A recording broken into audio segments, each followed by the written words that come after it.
السلام علیکم ورحمۃ اللہ وبرکاتہ۔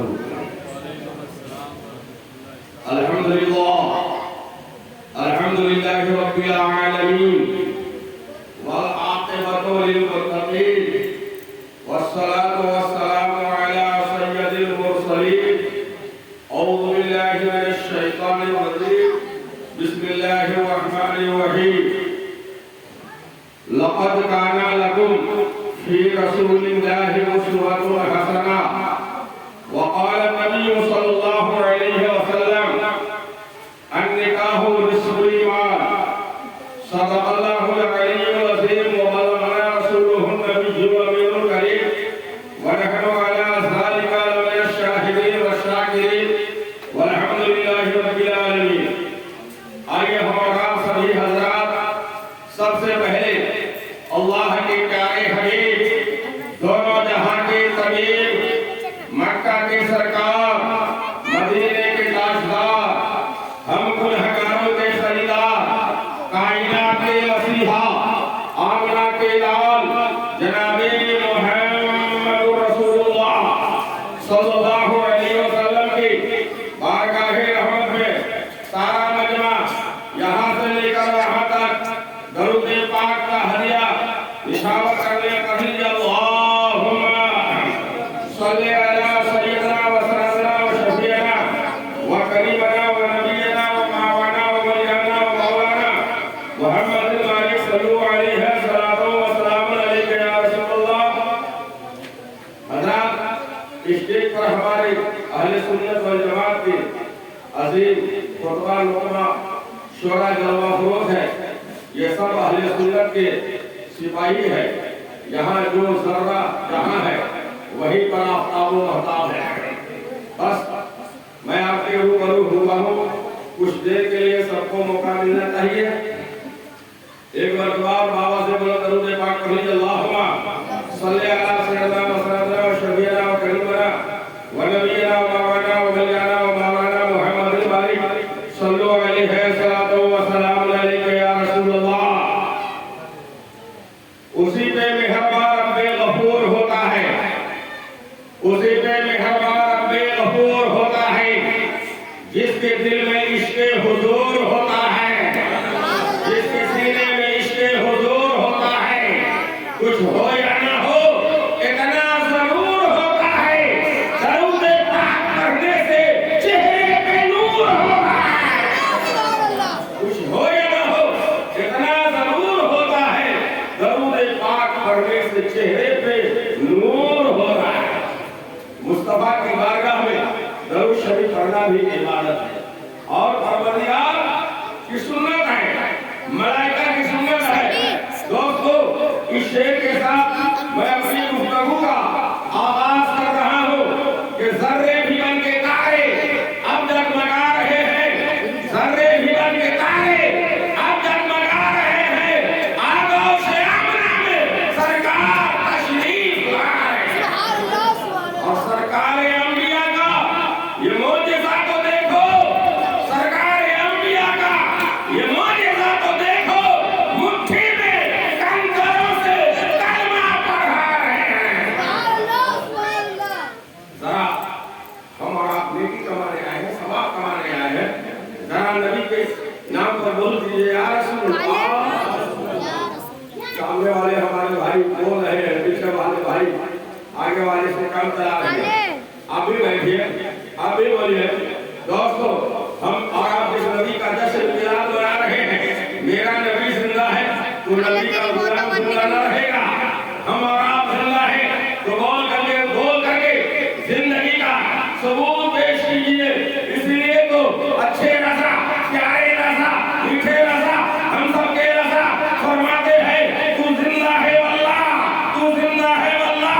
میرے چشم عالم سے چھپ جانے والے اور ان کی مہک نے دل کے غنچے کھلا دیے ہیں، جس راہ چل دیے ہیں پوچھے بتا دیے۔ دوستو، اور زمانے کا یہ شاعر یہ کہہ رہا ہے، قسمت نے گر ساتھ دیا تو شہر مدینہ جانا ہے، قسمت نے گر ساتھ دیا تو شہر مدینہ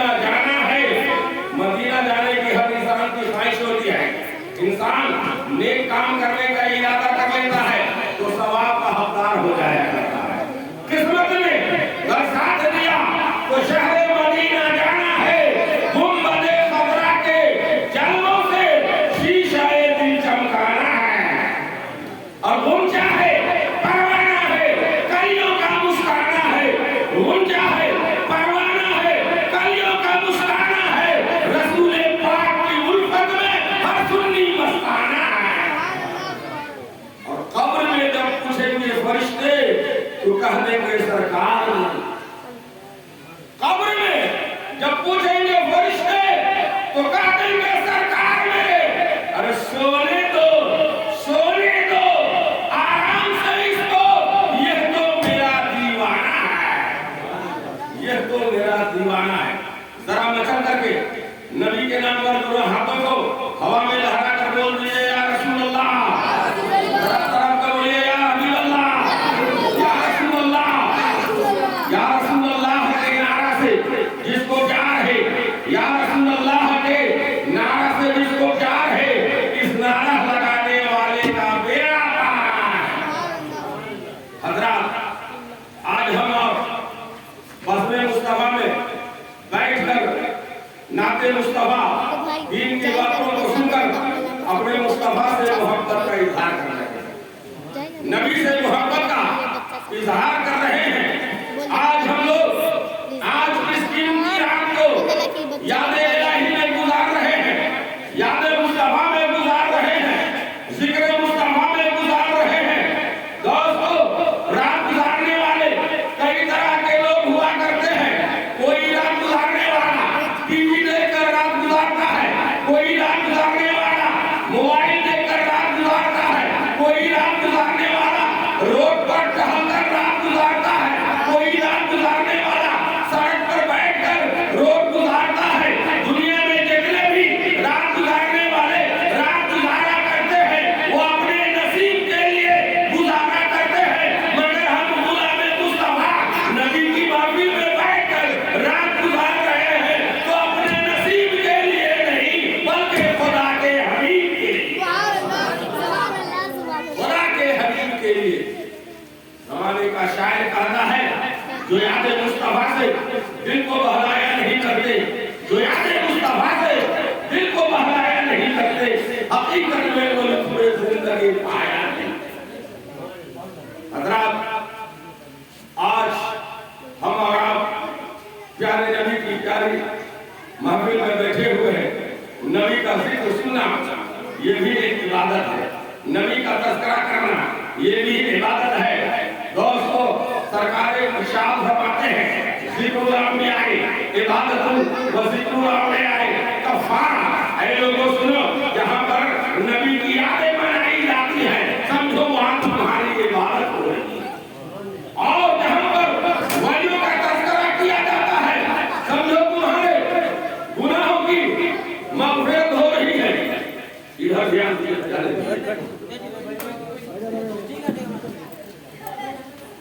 حضرات، آج ہمارا بزم مصطفیٰ میں بیٹھ کر اپنے مصطفیٰ سے محبت کا اظہار کر رہے ہیں۔ دوستو، آج کس قیمتی رات کو یاد الہی میں، یاد مصطفیٰ میں، یاد نبی میں گزار رہے ہیں۔ دوستو، اللہ کا فرمان ہے لَقَدْ كَانَ لَكُمْ فِي رَسُولِ اللَّهِ أُسْوَةٌ حَسَنَةٌ۔ اے لوگو، میرے رسول کی زندگی تمہارے لیے بہترین نمونہ ہے۔ اے لوگو، میرے رسول کی زندگی تمہارے لیے بہترین آئیڈیا ہے۔ اے لوگو، میرے رسول کی زندگی تمہارے لیے بہترین دوست ہے۔ اے لوگو، اگر تم زندگی گزارنے کا طریقہ لینا چاہتے ہو، کھانے پینے کا انداز لینا چاہتے ہو، اٹھنے بیٹھنے کا سلیقہ لینا چاہتے ہو، عبادت کرنے کا طریقہ لینا چاہتے ہو، شادی بیاہ کرنے کا قانون لینا چاہتے ہو، تو کسی اور کی زندگی کو مت دیکھو۔ اگر دیکھنا ہی ہے تو مدینے والے مصطفیٰ کی پیاری زندگی کو دیکھو، رسول باوقار کی زندگی کو دیکھو، اللہ کے محبوب کی زندگی کو دیکھو۔ نبی کا جو بھی کام ہوتا ہے اپنی امت امت کی تعلیم کے لیے ہوا کرتا ہے۔ نبی کا، پیغمبر کا جو بھی کام ہوتا ہے اپنی امت کی شکشا کے لیے ہوا کرتا ہے۔ اللہ کے محبوب نے نکاح کر کے ہم مسلمانوں کو نکاح کرنے کا اصول اور طریقہ عطا فرما دیا، شادی بیاہ کرنے کا ضابطہ دے دیا۔ یہ میرے رسول کی زندگی ہے۔ اب آئیے دوسری جگہ اللہ تعالیٰ فرما رہا ہے یا ایھا الناس اتقوا ربکم الذی خلقکم من نفس واحدہ وخلق منها زوجها وبث منهما رجالا كثيرا ونساء واتقوا الله الذي تساءلون به والأرحام إن الله كان عليكم رقيبا۔ قرآن شریف کے چوتھا پارہ کی آیت کریمہ ہے۔ کوئی بھی قاضی صاحب، امام صاحب قرآن کی یہی آیت کریمہ پڑھ کر کے دلہا بابو کو قبول کرواتے ہیں۔ اب اس آیت کا ترجمہ سنیے، دیکھیے رب کیا فرما رہا ہے۔ اے لوگوں، تم اپنے رب سے ڈرو جس نے تمہیں ایک جان سے پیدا کیا، ایک جان سے پیدا فرمایا۔ دوستو، اللہ تعالیٰ بندے کو ڈرا رہا ہے۔ اے لوگوں، تم اپنے رب سے ڈرو جس نے تمہیں ایک جان سے پیدا کیا۔ ایک جان سے مراد ہم سب کے باپ حضرت سیدنا آدم علیہ السلام۔ حضرت آدم دنیا کے پہلے انسان ہیں، دنیا کے پہلے نبی ہیں۔ اللہ فرما رہا ہے اللہ نے سب سے پہلے دنیا میں کن کو بھیجا؟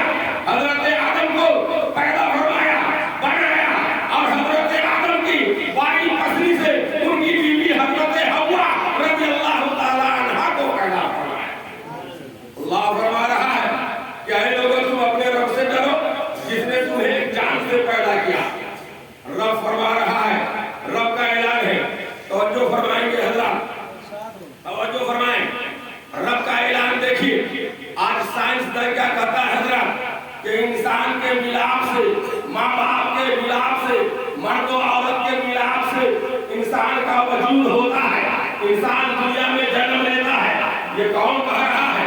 سائنسدان کہہ رہا ہے۔ اور میں سائنسدان کو چیلنج کر رہا ہوں کہ اے سائنسدان، تم اپنے وعدہ میں جھوٹے ہو اور میرا پروردگار سچا ہے، میرا رب سچا ہے۔ میرا رب چاہے تو انسان کو بغیر باپ کے بھی پیدا کر سکتا ہے، میرا رب چاہے تو انسان کو بغیر باپ کے بھی پیدا کر سکتا ہے۔ اللہ نے حضرت آدم کو بغیر ماں باپ کے پیدا کیا کہ نہیں پیدا فرمایا؟ پیدا فرما کر اپنی قدرت کا اظہار فرمایا۔ اللہ جو چاہے وہی کر سکتا ہے، میرا رب ہر چیز پر قادر ہے۔ دوستو، اللہ جو چاہے وہی کر سکتا ہے۔ اللہ نے حضرت آدم کو بغیر ماں باپ کے مٹی سے پیدا فرمایا، اور آج ہم ان کی اولاد مر جاتے ہیں تو مٹی میں دفن ہوتے ہیں، اور 3 مرتبہ یہ دعا پڑھتے ہیں منہا خلقناکم وفیہا نعیدکم ومنہا نخرجکم تارۃ اخری۔ رب فرماتا ہے کہ یہ قرآن کی آیت کریمہ ہے، اے پروردگار، تو نے ہم کو مٹی سے بنایا، مٹی سے پیدا کیا، وفیہا نعیدکم، اور تو ہمیں دوبارہ مٹی میں ملائے گا، ومنہا نخرجکم تارۃ اخری، اور حساب و کتاب کے لیے تم ہمیں دوبارہ مٹی ہی سے زندہ فرمائے گا۔ تو حضرات، اللہ نے سب سے پہلے ہم سب کے باپ حضرت آدم کو مٹی سے پیدا فرمایا۔ اللہ تعالیٰ بندے کو گرا رہا ہے۔ شادی کیا ہے؟ خوشی کا لمحہ ہے نا، خوشی کا موقع ہے نا، مگر اللہ تعالیٰ اس خوشی کے موقع پر اپنے بندے کو گرا رہا ہے، مطلب یہ کر رہا ہے کہ میرے بندو، جب میں نے تجھے خوشی کا لمحہ دیا، خوشی کا موقع دیا، تو تو خوشی کا لمحہ پا کر، خوشی کا موقع پا کر اپنے رب کو بھول مت جانا، تم بگڑ مت جانا، بہت مت جانا، بلکہ تم اپنے رب سے ڈرتے ہوئے رہنا، رب کو یاد کرتے ہوئے رہنا، رب کی عبادت بندگی کرتے ہوئے رہنا، دنیا میں رب کا وفادار بن کر رہنا۔ جو دنیا میں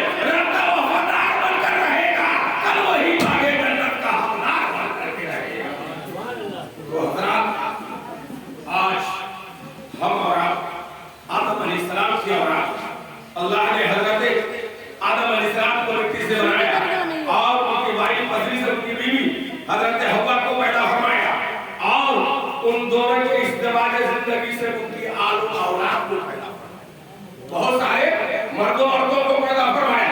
ان کی اولاد سنسار میں دنیا میں بس گئی تو دنیا کا وجود ہو گیا, سنسار کا وجود ہو گیا, دنیا آباد ہو گئی. دوستو یہ شادی کیا ہے؟ نسل انسانی کا ایک بہترین ذریعہ ہے. یہ شادی کیا ہے؟ دو دلوں کو جوڑنے کا ایک بہترین راستہ ہے. یہ شادی کیا ہے؟ انسان کو گناہوں سے بچنے کا ایک بہترین ڈھال ہے. دوستو دنیا میں ہم اور آپ دیکھتے ہیں کہ لڑکا اور لڑکی میں کبھی ملاقات نہیں, کبھی دیکھا نہیں, مگر جب لڑکا اور لڑکی نکاح کے بندھن میں بندھ جاتے ہیں تو اللہ تعالیٰ نکاح کی برکت سے دونوں کے دلوں میں بے انتہا محبت عطا فرما دیتا ہے. کل تک جو لڑکی باپ سے محبت کرتی تھی, بھائی سے محبت کرتی تھی, گھر والوں سے محبت کرتی تھی, اب گھر والوں کی محبت کو اپنے شوہر کی محبت پر قربان کر دیتی ہے. حضرات یہ شادی نسل انسانی کا بہترین ذریعہ ہے. دنیا میں اگر مرد نہ ہو تو مرد کے بغیر عورت کی زندگی ادھوری. دنیا میں اگر عورت نہ ہو تو عورت کے بغیر مرد کی زندگی ادھوری. تو اللہ نے جہاں پر مرد کی تسکین و دلجوئی کے لیے عورت کو پیدا فرمایا, وہیں پر عورت کی تسکین و دلجوئی کے لیے مرد کو پیدا فرمایا. دوستو یہ شادی نسل انسانی کا ایک بہترین ذریعہ ہے. پیارے آقا علیہ السلام ارشاد فرماتے ہیں, پیارے لوگوں تم نکاح کرو. نکاح یہ عبادت بھی ہے. اگر نبی کی سنت کے مطابق ہم اور آپ نکاح کریں گے تو یہ عبادت میں شمار ہوگا. پیارے آقا علیہ السلام ارشاد فرماتے ہیں کہ اگر کوئی نوجوان نکاح کو میری سنت سمجھ کر عمل کر لیتا ہے تو اس نوجوان کو قیامت تک میری سنت کا ثواب ملتا اور پہنچتا ہے. بولیے ذرا محبت سبحان اللہ. دیکھیے چٹا سو رہے گا.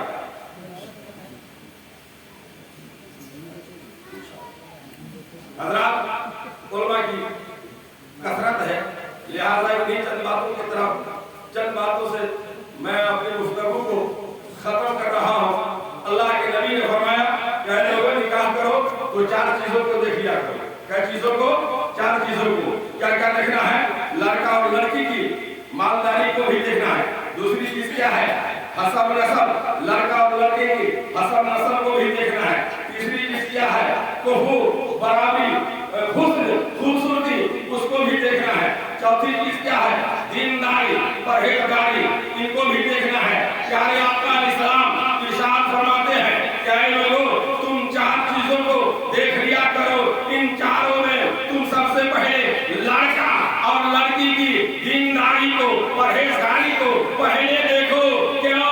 اس لیے کہ لڑکا یا لڑکی دیندار ہوں گے تو ان کی نسل سے جو اولاد پیدا ہوگی وہ اولاد دنیا دار بن کر کے نہیں پیدا ہوگی. اگر پیدا ہوگی تو اپنے مصطفیٰ کا وفادار بن کر کے پیدا ہوگی, نبی کا غلام بن کر کے پیدا ہوگی. دیکھا آپ نے حضرت غوث پاک پیدا ہو رہے ہیں, ماں باپ نیک تھے, اچھے تھے, شریف تھے, تو ان کی نسل سے حضرت غوث پاک پیدا ہو رہے ہیں, جنم لے رہے ہیں. تو دنیا بادار بن کر نہیں پیدا ہو رہے ہیں بلکہ ولیوں کا سردار بن کر کے پیدا ہو رہے ہیں. تو آپ نیک ہوں گے, اچھے ہوں گے تو یقیناً ان کی نسل سے جو اولاد پیدا ہوگی یقیناً وہ اولاد بھی سچا اور اچھا ہوگا. اللہ کی بارگاہ میں دعا ہے کہ پروردگار ہم تمام لوگوں کو سننے سے زیادہ نیک عمل کرنے کی توفیق رفیق عطا فرمائے. پڑھ لیجیے استغفر اللہ ربی من کل ذنب واتوب الیہ, لا الہ الا اللہ محمد رسول اللہ. طوفان نور سے اے چشم کیا فائدہ, دو اشک ہی کافی ہے. اگر کچھ اثر کرے ساری رات بیان کیا جائے, اس پر عمل نہ کیا جائے تو بیکار ہے. اگر چند ہی بات بیان کیا جائے, اس پر عمل کر لیا جائے تو زندگی کا بیڑا پار ہے. عمل سے زندگی بنتی ہے, جنت بھی جہنم بھی. یہ خاکی اپنی فطرت میں نہ نوری ہے نہ ناری ہے. پھول کی زہر چمن, پھول چنی شاد رہے, باغ باغ جاتا رہے, گلشن تیرا